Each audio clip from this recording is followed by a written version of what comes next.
Welcome to Gardens of Earthly Delight, the podcast dedicated to exploring our connection to Earth. I'm Andrew Valenti, and I'll be your host and guide.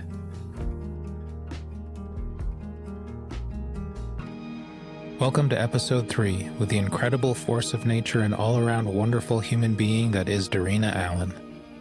Darina is a culinary pioneer, educator, and author who has devoted her life to bringing people back to the roots of good food. She's the co-founder and heart of the Ballymaloe Cookery School and Ballymaloe Farm School, an internationally respected institution nestled on a 100-acre organic farm in County Cork, Ireland.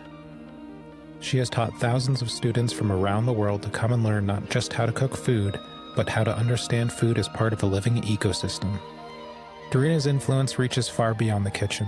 She helped spark the farmers market movement in Ireland, was the host of the television series Simply Delicious.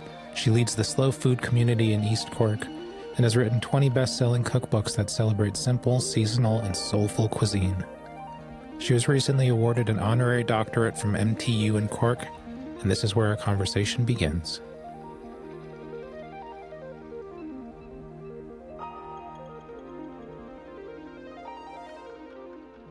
It was lovely to be honoured with a doctorate at MTU in Cork, and I was asked, in my acceptance speech to just address the students, the other people who are getting their degrees, with a little few words or whatever. So anyway, I sort of said to them, well, it doesn't matter whether you're an astrophysicist or a lawyer or a pilot or whatever. Be sure to take a little time to learn how to cook, because it's such an important skill. If you can cook, you'll never be short of friends. It's one of the easiest ways to win friends and influence people. You can travel all over the world and get a job very easily, and so on, the way everybody's horse through their tummy. And, some of them, they were rolling their eyes at the thought of this. But then it sort of brought me back on a trip down memory lane to my school days when I was educated by Dominican nuns, who were always considered to be very visionary nuns. And they were, at that time, this is in the mid-60s, they were encouraging us girls to have a proper career. And this is at a time when most women, when they got married, they looked after the family and the household and so on. So people were just beginning to women were just beginning to think about having careers. So a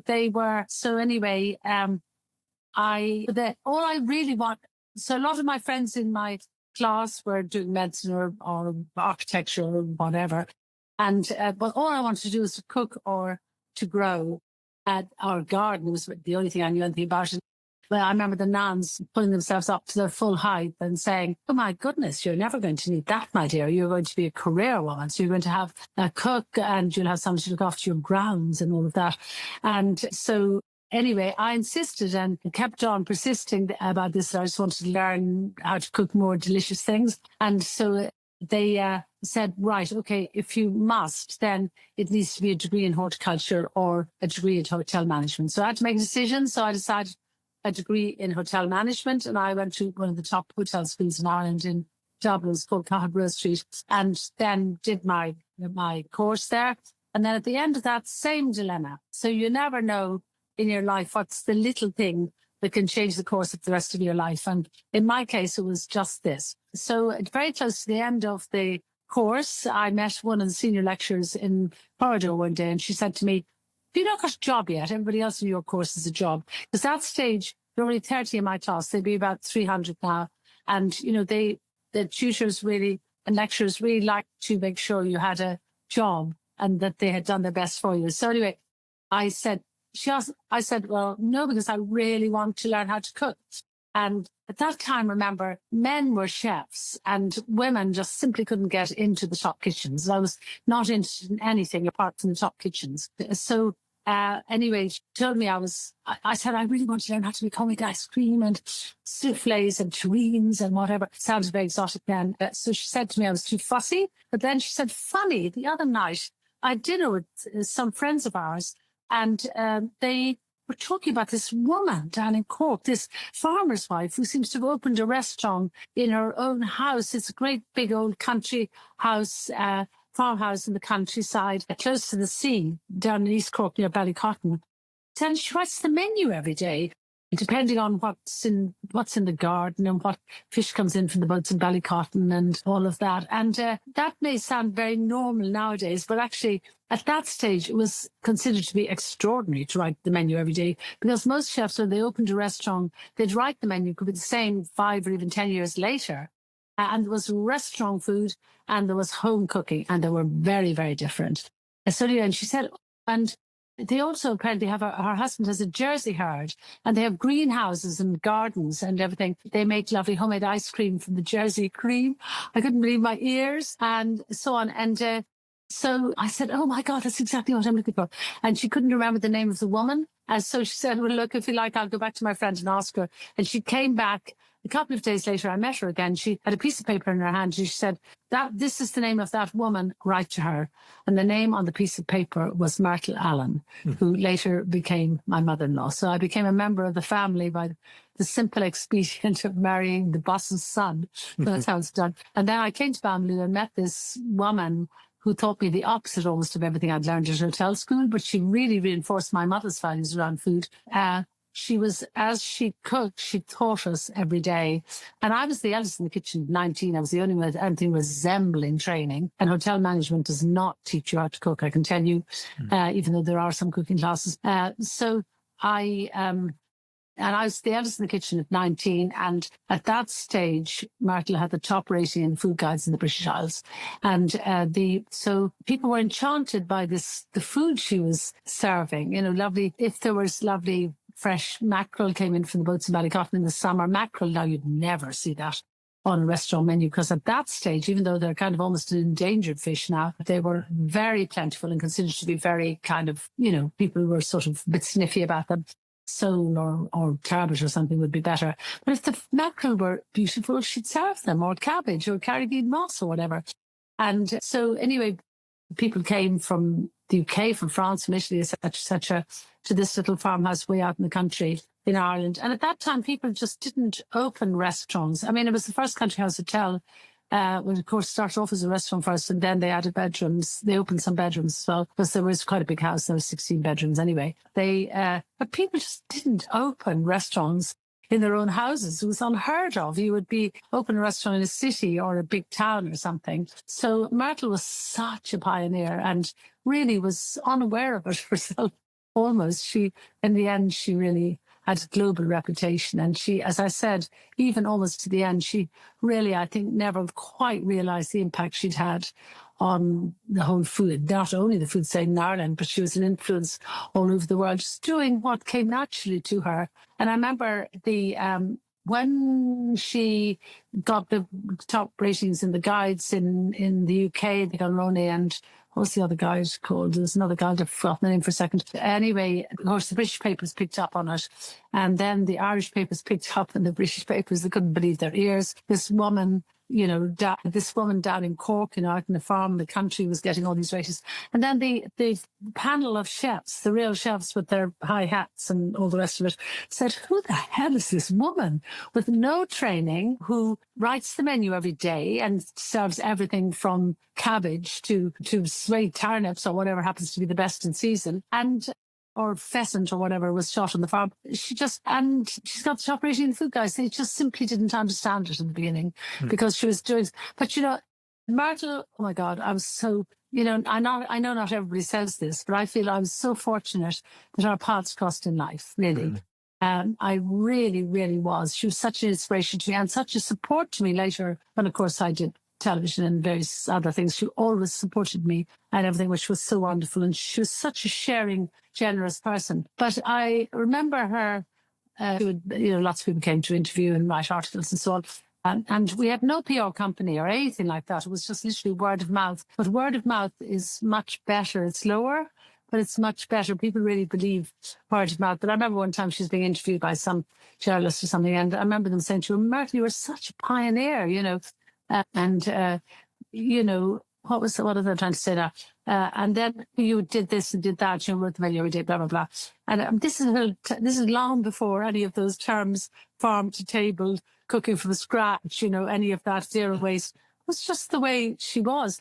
She said, if you live long enough, they often come around to you in the end. She was so lovely. And then Ivan, my father-in-law, often used to tell a story how about on their honeymoon, they learned a lot about each other. She was only 19 when they got married. He was a little bit older. Very handsome farmer and horticulturalist, and also very entrepreneurial. But anyway, so basically, he used to tell the story that they learned a lot about each other on their honeymoon. We used to all giggle at that.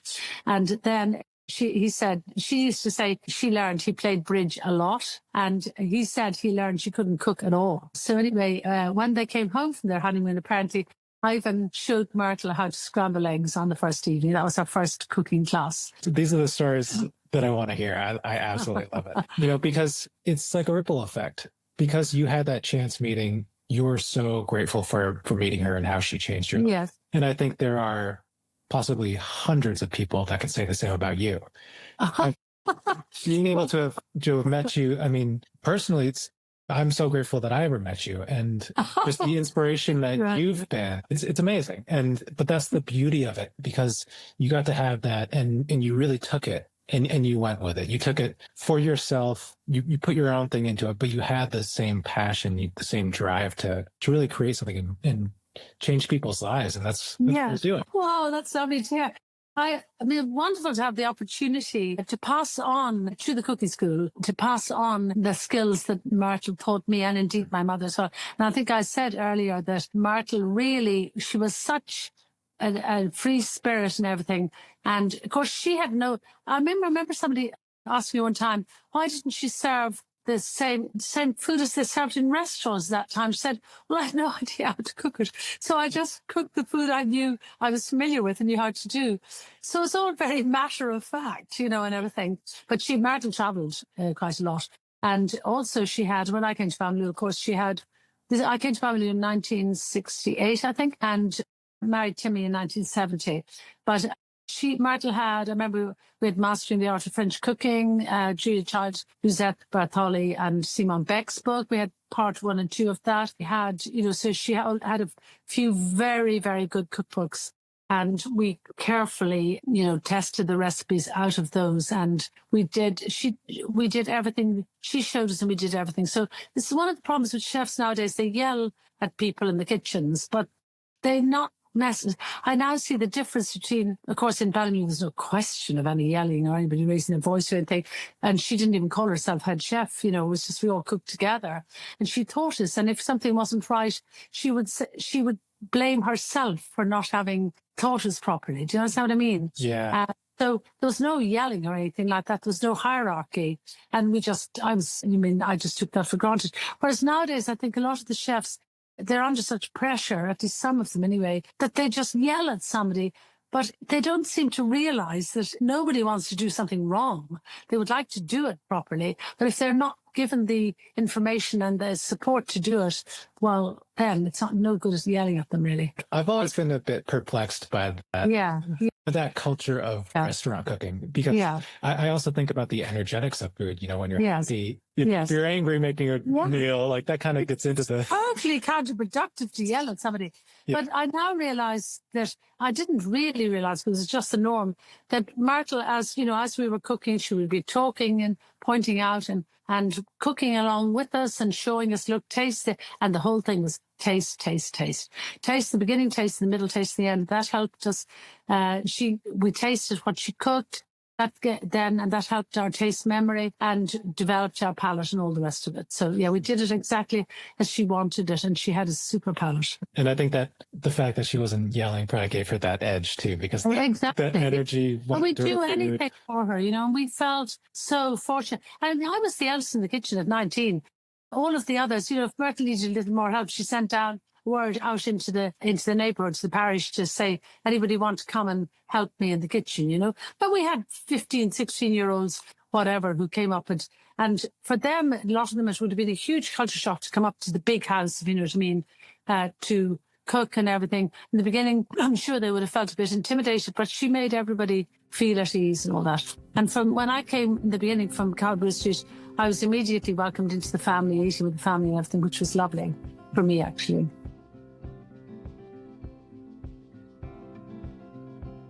Now, so you were working with her, cooking with her, and the last time I came to visit, I was talking with Tim, and he told me the story of how you guys had a little bit of money left, and the decision was, well, maybe you had no money, but whatever you did have, there was a cooking school or a course in Italy. Marcella. And this was before you started the cooking school. Yeah, it was. Yeah. I'd love to hear that story. That was Marcella Hazan, actually. And we were totally a penniless married couple. We were very fortunate. We inherited a beautiful house, Regency house, and a farm with 100 acres and about 5 acres of greenhouse, because Timmy was a horticulturalist from my parents-in-law, but we had absolutely no money. In other words, if we were hungry, we'd go to Ballymaloe, which is Ballymaloe House, which is 2.5 miles from here, where Timmy was born, of course, and brought up his family home. We'd go over and have lunch over there, or supper or something. So, and nobody felt sorry for us. But anyway, I loved to cook, and Timmy was growing all this lovely produce and growing tomatoes, cucumbers, sweet acres, greenhouse and everything. And so I always had lovely produce, and I cooked and cooked and cooked. And I had absolutely no intention of, having any kind of career or anything like that. I just loved cooking for him and then cooking for the children. And we'd have friends around to supper and everything, cook very simple food with whatever ingredients we had. So I had no ambition whatsoever to be any kind of career woman. But I now see that I was actually I had never heard the word entrepreneur. And I remember one time, again, some journalist asking me after I'd started the school and I'd done various other things, where did this entrepreneurial streak come from? And I said, what does entrepreneurial mean? I actually didn't know the word. And they said, well, you're doing all these various things. Because I also had started out of desperation. Everything I did started desperation. And I started a farm shop in one of the farm buildings out in the yard to sell some of the surplus produce in the farm and gardens. Everything. That was the first farm shop in Ireland. And then I did various other things. And then started the school in 1983, wasn't it? And so she asked me where I wondered. And then I remembered, of course, as a child, I would run in and out of the shop and the pub at home, the post office, or out into the farmyard or whatever. And I would just, at that stage, you just did whatever needed to be done. So I was, long before you were born again, but tea would come in tea chests, sugar would come in great big sacks, and you'd weigh up the tea and sugar into little bags and all that sort of thing. Biscuits came loose. And I just saw what needed to be done. If somebody came into the bar and wanted a pint or something, well, I'd pull a pint. I mean, that was it'd be illegal now. You'd be arrested for having a child pulling pints in a bar. But on the other hand, I was learning all these skills. If somebody there were petrol pumps too. So somebody wanted to get their car filled with petrol. I went out and filled the petrol. And that's when I obviously was at school as well, but just in the evening or the morning. So this is where entrepreneurial skills, I think, come from looking and seeing an opportunity and doing it. Look, I'll have a go. And also my father-in-law, my father was a very supportive man. My father and mother adored each other, actually. So I was really lucky to be brought up in that. My father died when I was 14. And I never remember, I was 14, I was at boarding school at that time. And I never remember a crossword between them. And I was 14, so I would have known. And he never left the house without giving her a hug and a kiss. And I thought that was my norm. That's what I thought was normal. And so I was very lucky to have that kind of upbringing as well. Yeah, but my father was also very supportive. And my father-in-law was always very supportive. At that time when women, if they had an idea, would be told, for goodness sake, you're a woman. This is Ireland, you're a woman. But Daddy was never like that. And neither was my father-in-law. He would say, well, that sounds like, have a go or whatever, with the little farm shop and various other things. Anyway, you've asked me a question about Marcella, and I went off on a huge tangent about something else. So anyway, I love to cook. I used to cook every day. And also at that time, I used to get Gourmet magazine. My mother-in-law would get Gourmet magazine from America. I don't know whether you probably do not know the magazine. It was once they were taken over by Condé Nast. Condé Nast, I think, made the huge mistake of closing them down. It was a travel and cooking magazine. And so we used to get this every month and pore over it. And at one stage, there was a recipe for making homemade pasta. And so I made this. I got the semolina flour, which we had to go get in Dublin, and I made the pasta, and then I would painstakingly roll it out and I used to then cut it and I'd hang it on the front bar of the aga. You don't know what an aga is. It's an old-fashioned. Do you? Yeah. And to dry out something. I remember one day I'd spent hours doing this and I'd run out to the garden to get something and I came back in and there was our little dog called Wowie jumping up to pull down strings of tiny or whatever. It was heartbroken. Anyway, it's beside the point. But I put all this effort into it. And then people were talking about Italian food. Now, this may sound ridiculous to you at this stage, but they were just beginning to talk about Italian food and how wonderful it was. And so, like, Italian food was a sort of wonderful, mysterious thing in my mind. And I didn't realize that stage that Italian food is really about just beautiful ingredients, simply cooked. And, of course, all the lovely pasta and everything. So I was dying to learn more about Italian food. How would I learn more about it? And so anyway, as luck would have it, the editor of Gourmet magazine that I spoke about came to stay in Ballymaloe. Her name was Jane Monton. And she and Myrtle actually really got on well together. But anyway, and Myrtle said, oh, look, my daughter-in-law, Darina, really would love to learn more about Italian cooking, and she'd love to be able to make really good pasta and everything like that. And Jane Monton said, well, there's only one person, it's Marcella Hazan. So when she went back, of course, it was all snail mail at that stage. She wrote back and said, this is the name of the woman to contact. This is her contact details. So I wrote to Marcella Hazan, and again, a week passed and we got back a little. Oh, she said she also does week-long courses in Italy. Now, again, the world and its mother does week-long courses in Italy and in France and everywhere else. But at that stage, Marcella was, I think, the first person ever to do this kind of week cooking and visiting vineyards and balsamic vinegar and, markets and all of that. Anyway, wrote to her, actually a little, very simple little brochure. Gosh, I wonder how I still got it. It came back about the week-long course, and I can't remember that. Oh, God, it was something astronomical in my terms at that time, in terms of money. And it was hundreds of pounds, it would have been that stage. Or no, not pounds, lira or whatever. Anyway, it doesn't matter. So it's kind of asked the question, read it and read it again. Oh my God, I was desperate to, but it was, it's just out of our thing. So anyway, at that stage, I'd been doing the farm shop and I'd been working very hard as well as having had many children at that stage. Timmy, anyway, realized how much I was longing to do this, but I didn't even say, can I? Because basically I thought it was out of the question. But anyway, he went into the bank and I don't know what he did, how he managed to get out whatever number of €100 it was and a little money to get there by plane and everything. I booked into the course and went there. Oh my God, it's my first time in Italy, of course. He always said afterwards that it was the best investment he ever made. I remember him saying, that's the very last penny in the bank now. But, you've worked so hard and I know you'd love it and blah, blah, blah. And off I went. And I remember him saying afterwards, the best money he ever spent. Because when I went there, several things happened actually when I went to Italy. First of all, there were only about 9 or maybe 11 people on the course. I think that was full as far as, that's all she wanted to take. But I was the only Irish person, needless to say, on the course. All the rest of them were really well-heeled Americans. So, and then I also remember Italian food was this amazing thing in my mind. And we had delicious food. But then, and we went to the markets and everything. And at that stage in Ireland, even though we had very good produce, the word local was still a derogatory term. So in our little village in Cullihill, in the shop, if somebody brought some eggs or apples, surplus apples from their farm or garden to be sold in the local shop, you'd expect to get them for less money because they were local. So local was a derogatory term. Anyway, this is another little story now. So anyway, Marcella, during the week, she took us to the markets, beautiful markets. The original, the course, I think, was in Bologna, and then they were also later, they were in Venice.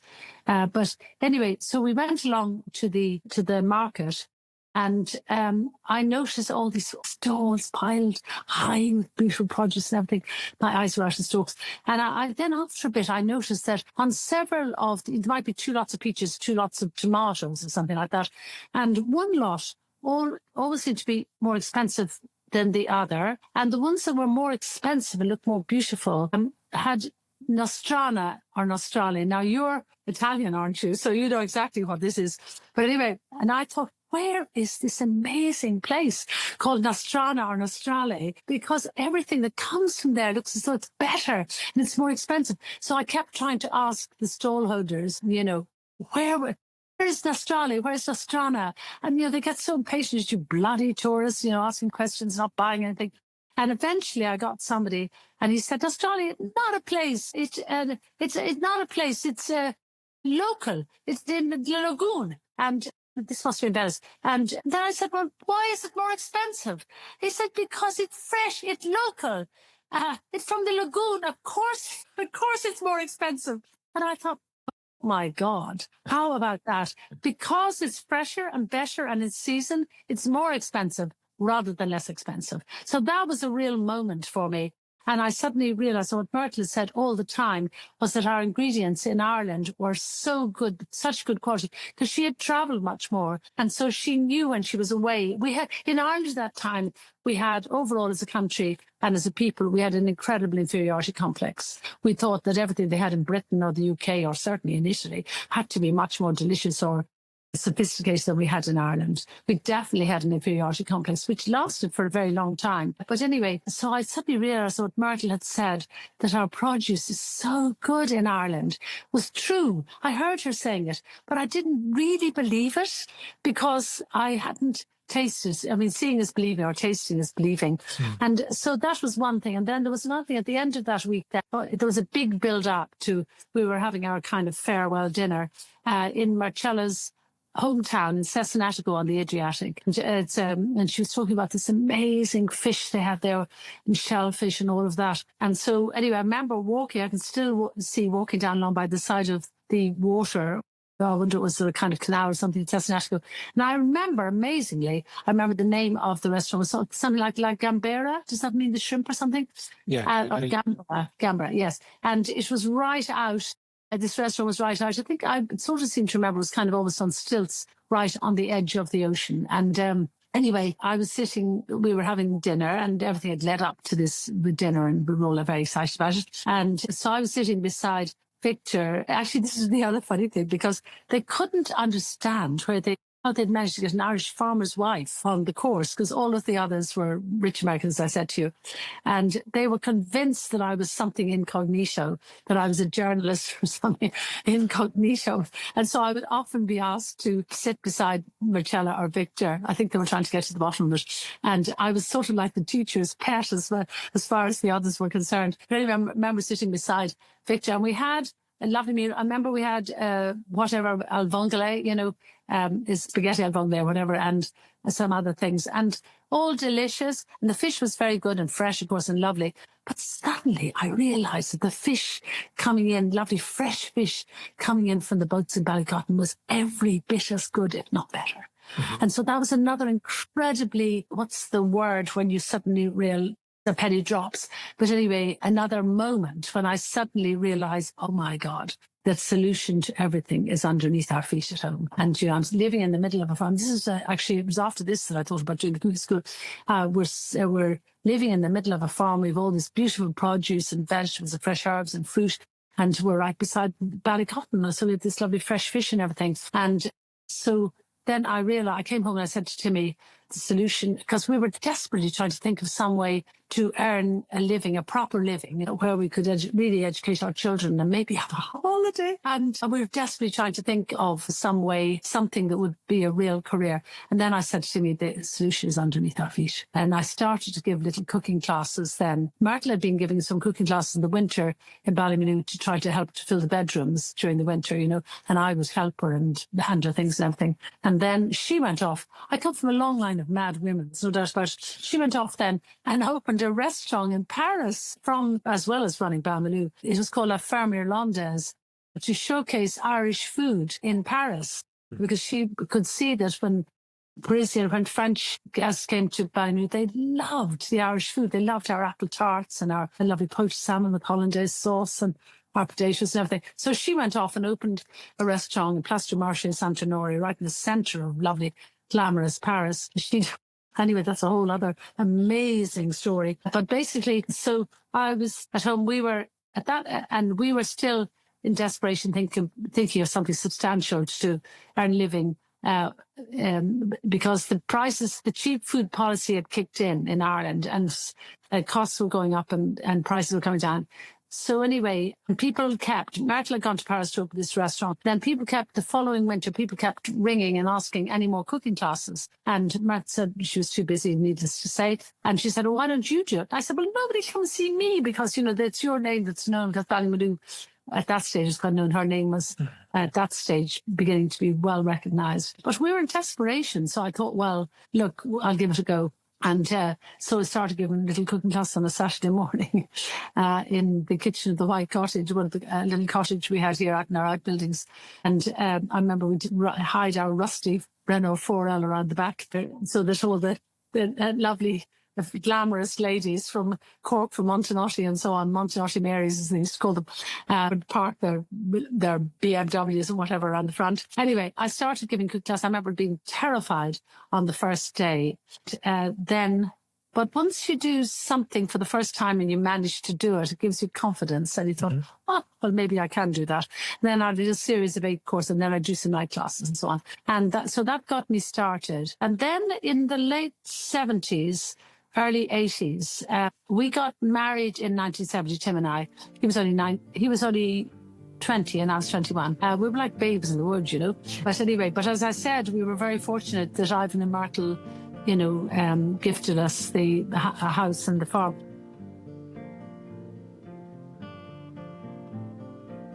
I think your school is extra special because you have the farm. Yeah.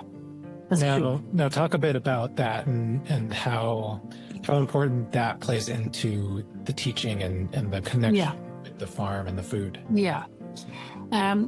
So as I was explaining there, the school was born out of desperation, out of that situation in the late 70s. So we started school in September 1983, and we had like 9 students and then 11. But the thing that made the school unique, and I didn't really realize it for quite a long time, is the fact that the school is in the middle of a 100-acre farm with the horticultural unit as well. And at that stage, and it has now been farmed organically for nearly 30 years. And so certainly this is one of the main attractions when students come literally from all over the world. I think within 2 years we had our first American student. And you remember we had no money for PR or anything. It was just gradual, the word getting out. Well, actually I was lucky because when people, journalists and many food writers came to Ballymaloe to write about Ballymaloe, about this, restaurant in the middle of a farm in Ireland, it was definitely a sort of story. And when they came to Ballymaloe, my father-in-law was really, mother-in-law were desperate for us to find some way to earn a proper living. And so he would tell them about his daughter-in-law who'd opened a restaurant who'd opened a little cooking school over in converted farm buildings over in Shanagari, about 2 miles away. He'd drive them over. And of course the food writers were curious about it. So we were lucky then that we were able to piggyback on all of the publicity that Ballymaloe was getting. So that was one of the reasons why the word got out quite early on. And that's why within 2 years, as I said, we had this first international student. And I always remember I changed my little very simple brochure from Ballymaloe Cookery School to Ballymaloe International Cooking School. I remember, what else her name was? I remember her well. But anyway, says me now, I can't get her name for a second. But I remember her looking at it and saying, am I the I in international? Anyway, the school started, and within 10 years, we were totally oversubscribed. So we doubled the size, and now we take 66 students, and we have 1 teacher with every 6 students. We operate the whole year round, literally back to back, apart from a short break at Christmas and at Easter. Students, of course, when they come on the farm, they can go down, meet the gardeners in the morning, go down and harvest the vegetables, chat to the gardeners about soy seeds and all of that. So they can, if they want to, there's lots of extracurricular stuff like that they can get up earlier and learn how to milk the cows. We have a small little Jersey herd. We make our own butter and we have wonderful raw milk and cream and yogurt and buttermilk and cheese and oatmeal cheese. And then they can learn. And there's a fermentation shed, a small bread shed bakery where we make, 100% natural sourdough, minimum 48 hours fermentation. So they love all of this, and definitely we're so fortunate that we can provide these facilities as well as the cooking, because it means people have a much deeper understanding of how really good food is produced and where it comes from. And we're all about food that tastes terrific, but it's really nutrient dense as well. And nutrient density and flavour go hand in hand. If something tastes really good, it's likely to be also very good for you, or vice versa. So I mean, over and over again, it's just so lovely. People say, the experience changed my life. And I remember just as late as last weekend, there was, and a lot of the past students come back. And some might, to visit us might be 10, 15, 20 years. It's been operating over 40 years now. Anyway, last weekend, I got a text from a student who hadn't been here for maybe 30 years or something. And I remembered her. For some reason, I don't remember every single student. And I remember her mother trying to get her out of the back of the car. She was a British girl. Her name was Tiffany. And she absolutely had hated the idea of being sent to a cooking school in Ireland for 12 weeks. 12 weeks on a farm in Ireland. So she had to drag her practically out of the car. And then, so she came, she absolutely loved it. And she practically had to be pushed back into the car to leave again. So she came back with her husband and another friend who'd been to last weekend. So anyway, and we have, as I said, students from all over the world. I know we've had students from 65, 70 different countries. So it's very, it's very cosmopolitan. On this 12-week course, there are 12 students and 12 nationalities. We have one teacher with every 6 students and always have had. So it's a very high teacher-student ratio because it's very full on. It's like customer boot camp, actually. But they love it. Yeah. People love learning, And then, of course, we do half days, weekends, weeks. And my most recent project is the Ballymaloe Organic Farm School. Now, this came about because I'm 77. I should have more sense. But anyway, I suppose, when I was about 70 or something, the word retirement was mentioned, if you don't mind. And this was kind of came like a bolt out of nowhere. And to me, I'd never even thought of retiring. So I just thought I would gradually, slow down a little bit and everything. But we have a really good team here at the school.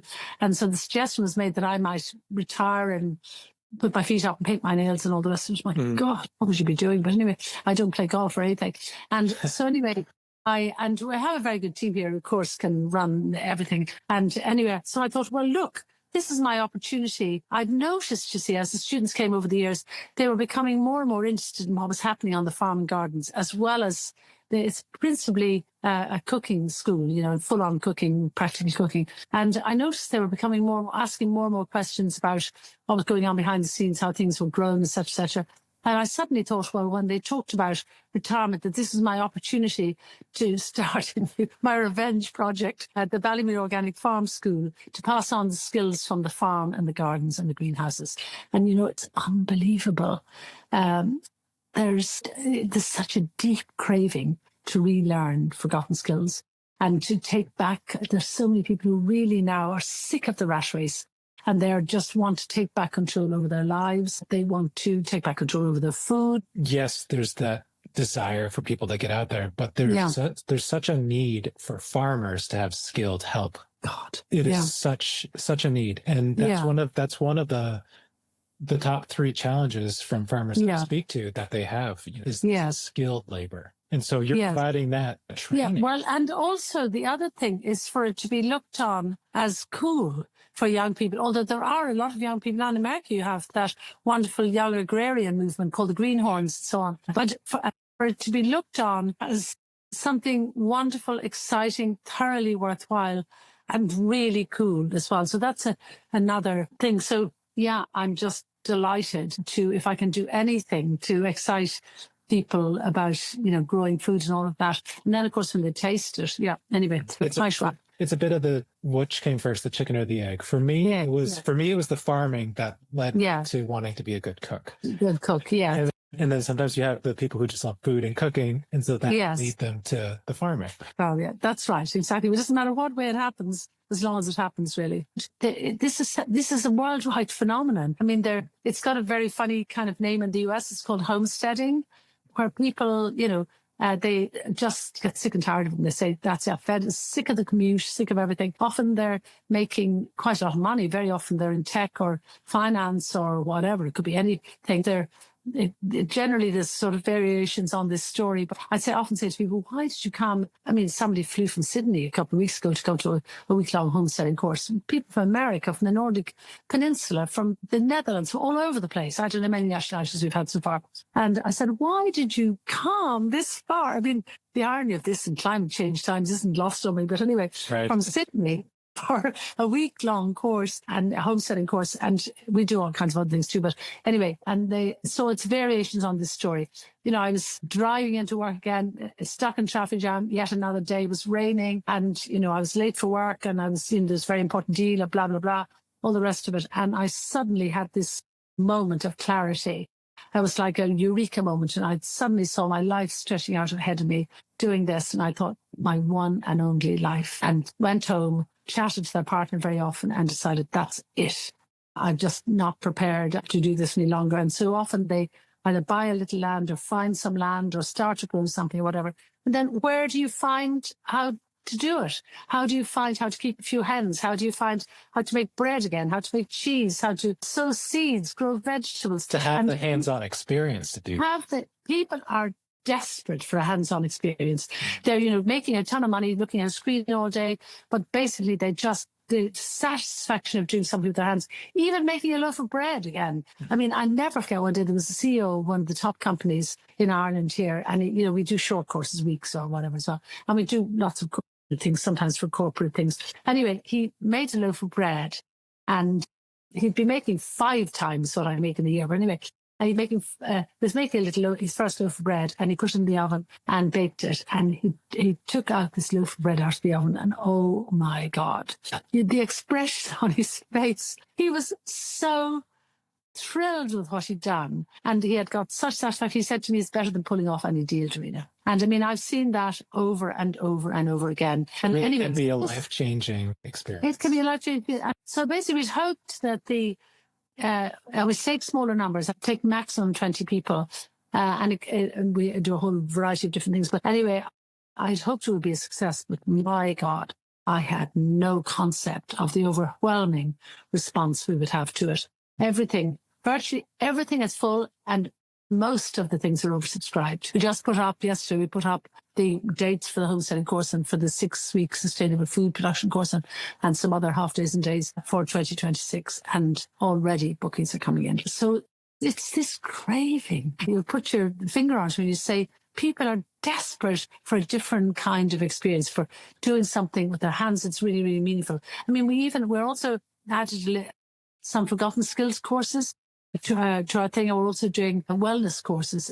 You know, there are also so many opportunities, and people, as I said, we're astonished at the response to it, but delighted, astonished. And I don't want to make it any bigger because we have 66 students on the 12-week course, and that's another 20 students, and we live here. Yeah. I don't want to get, on my watch, the school will not get any bigger, because if it's bigger, we lose the magic, basically, of the experience of being able to come to a group school in the middle of farm and gardens and greenhouses and all of that. So anyway, I love what I'm doing. So it's not perfect cool. And I have so many more plans for things to do. I mean, when I'm talking about the wellness course, you think, what on earth would you do on that in a farm school?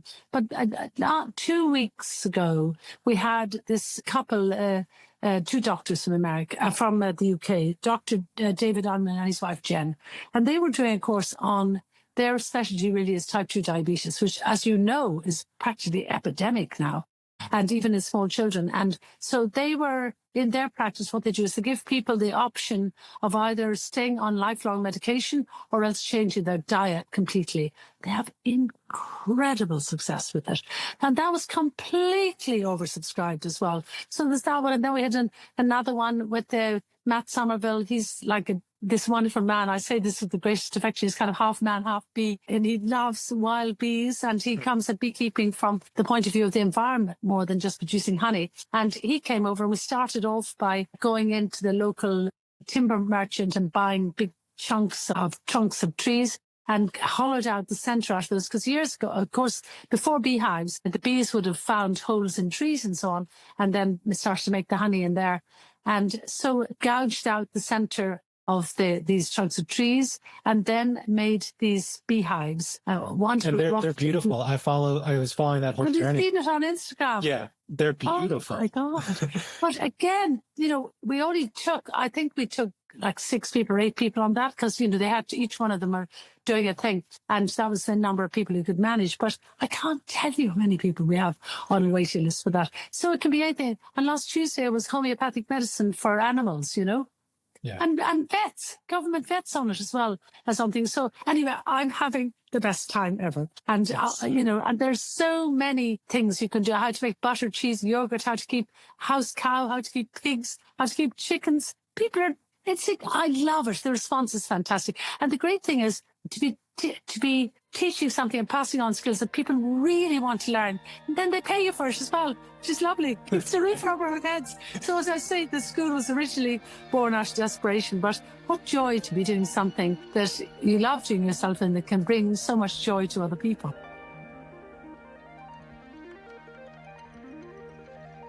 What is one of your favorite food memories? Oh, I have several indeed, but maybe an earliest one would be my Auntie Florence. My mother had just one sister, and she lived in the next village to us, which is about 7 miles away. And I remember life before electricity. Can you imagine that? And I remember I was peaceful. 7 or 8 when electricity came to the village. It's a great advantage, actually, because you suddenly realise with all the paranoia about food nowadays, there were no fridges or freezers or anything. Anyway, but we had no fridges or freezers in Cullihill at that time, no electricity. So my Auntie Florence used to get on her bike in Johnstown in County Cork, and she would buy, I don't know whether you remember, ice cream used to come in blocks, and you'd have wafers. And cut it in slices with little wafers. And she would buy this in the shop and wrap it up in wet newspaper and a towel, and then put it in her little basket. And she'd cycle the whole way down to Cullihill. I'd watch my nose pressed to the front gate. I could see her coming down over the hill. And then she'd come and we'd have this lovely ice cream and so on. And you can't imagine, we thought we'd died and gone to heaven. And then after that, she often would stay maybe for a few hours or overnight, and she used to often cook with me. She showed me how to make little raspberry buns. I think must have been the first cooking lesson I ever had. And we'd make this little dough. I must look up the recipe again. And then make little bowls with it, and then put it on the table. And press my thumb down into it, and we put a spoonful of raspberry jam into it, and then bake it. I think do you call those something else? You call them thumbprint biscuits or something. I don't know. Anyway, we call them raspberry buns. And so then we'd have a little tea party with the raspberry buns afterwards. And that's one of my happiest, or one of my earliest childhood memories around food anyway.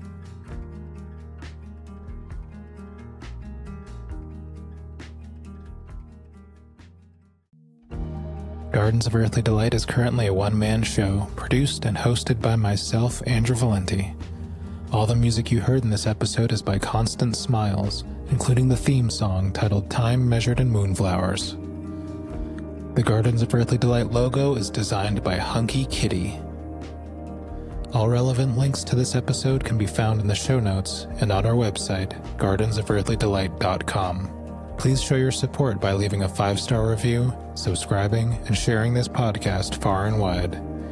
You can also subscribe to our Substack, where you can get exclusive content and bonus material that didn't make it into the final cut.